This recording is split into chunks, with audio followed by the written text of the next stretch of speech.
requesting for me? Who the fuck is requesting for me? I want to know who's requesting for me. Because always this. Block. Okay, welcome to the. This is a Filipino bedroom. Oh, there's a double bed. No, it's a triple bed. No, it's a quadruple bed. No, it's a five-person bed plus a little baby.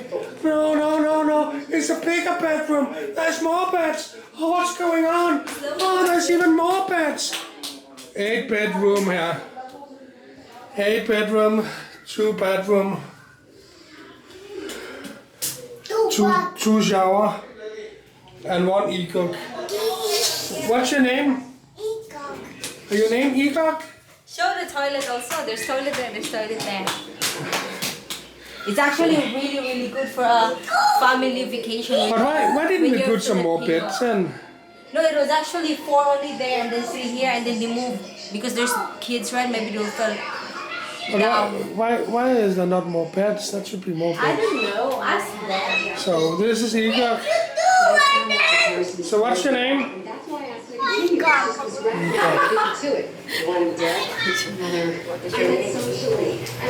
Bedroom 2. Yeah, and the classic bucket.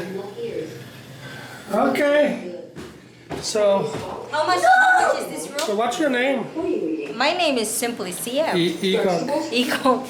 Eco, everybody. How much? Where are we? We are in Panagsama, Philippines, Cebu. The name of the resort? Is Marina. Marina. And then, What's your name? how much is this place? Ecock. 5,000. I think 5,800 without breakfast, and then plus 20%. 6,500. Yeah. Including breakfast. Yeah, but then again, if you're gonna calculate it, it would be like 300 per person, I think, for breakfast if you're gonna pay in the room. They included in the room, but if you're gonna go to the restaurant, it's just gonna be 99 pesos, so it's way cheaper to get without breakfast and then you pay yourself Make there. no sense. Exactly. Like so many other. Make no sense. Yeah, but that's the way it is. Anyway. Okay, bye bye.